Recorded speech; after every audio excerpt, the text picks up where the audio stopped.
Tonight we have a very powerful, scary hadith. And I need you to please lend me your ears and lend me your heart.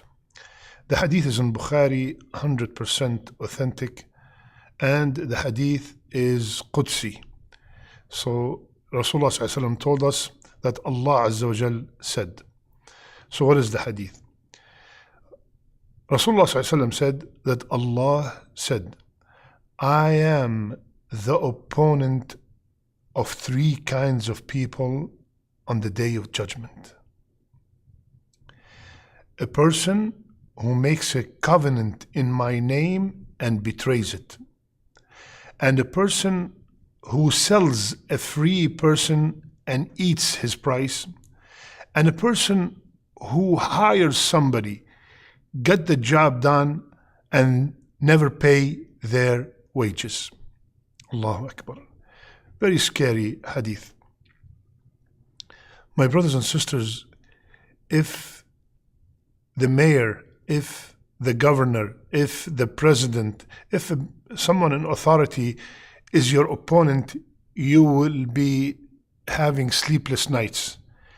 How about having Allah your opponent, and when on the day of judgment, when He is the only one who will permit people to Jannah and prevent them from the hellfire. He is the only one. لِمَنِ الْمُلْكُ الْيَوْمِ, to whom belong the mulk, all the bounties today, to Allah Azza wa Jal alone. How can I have Allah Azza wa Jal, Malik Yawm al-Din, the owner of that day, the king of that day, the king of kings, my opponent on the day that I really need every single help?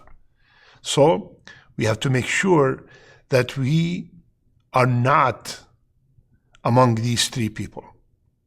The first person is a person who made a covenant, made an oath by the name of Allah, and he betrayed it.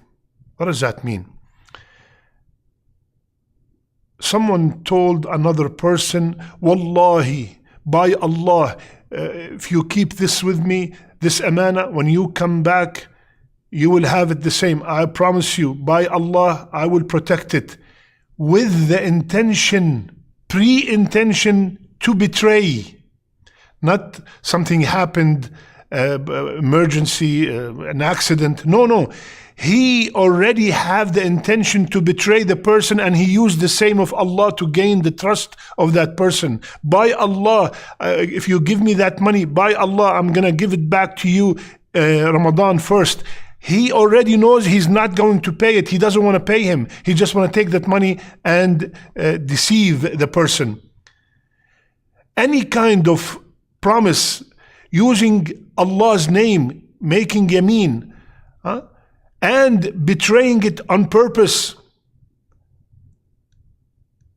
then that person will be among the people whom Allah Azza wa Jal will be their opponent. You know, that also applies to someone deliberately coming to the masajid, growing his beard, holding a masbaha, and constantly remembering Allah to gain the trust of people. And then he would tell them, I have a good project that will bring back this much money. And then he takes the money from the people. So he built that trust on purpose in order to betray the others. Like, wallah, I will never forget this brother. May Allah guide me and guide him. I went to a honey store in one of our countries, and the guy had a huge beard, and mashallah. I said, Allah, beautiful beard. You know what he said? He said, it's good for the business. Allah, he killed me. He said, it's good for the business. Because there's a lot of cheating when it comes to asal, to honey. You have no clue if the honey that you're buying is authentic, real, pure honey or not. So you have to trust. You have to trust the seller in order to buy that honey. So he said, I'm growing my beard in order for the people to trust me. It's good for the business. So we're using righteousness to betray people. That's also included in this. Be very careful, my brother, my sister. The second person We have to mention it even though it does not apply in our days. But it's a person who sold a free man and took all the money. He kidnapped somebody who is free. He's not a slave. And he sold them as a slave. And he took all the money. And the guy, so he stole his freedom, which Allah gave him. He stole his freedom that Allah subhanahu wa ta'ala gave him and sold him as a slave. You know, he kidnapped somebody, he captured someone, and he sold him as a slave. He's not a slave, he's just a regular human being, just like the guy who sold him. So that is also, Allah will be his opponent on the day of judgment. And the third one, unfortunately, it is the most dominant in our culture and in our time. We hire someone, and when I used to live in Dubai, this complaint was literally on a weekly basis. Yeah, Sheikh, I've been working construction in Dubai, 100 and something degrees outside, and the guy did not pay me. Or I'm not, not specifically Dubai, any country where people hire laborers and they do not pay them after the job is done. Allah will be your opponent on the day of judgment. Rasulullah ﷺ taught us that before the sweat is dry, make sure you pay the person their job when it's done. How can you take someone's rights that his family overseas is depending on it, waiting for it, and you delay it for no reason whatsoever, just because maybe he doesn't have the power to fight you? Or another case, I asked Brother Rahim and I made a deal with him that he's gonna come and fix something in my house, and we agreed that it's gonna cost $1,000. And when he's done, I threw $700. Rahim said, but ya Sheikh, you said $1,000. We agreed on $1,000. Take it or leave it. Be very careful. Keep that promise. Inna al-ahda kana mas'oola.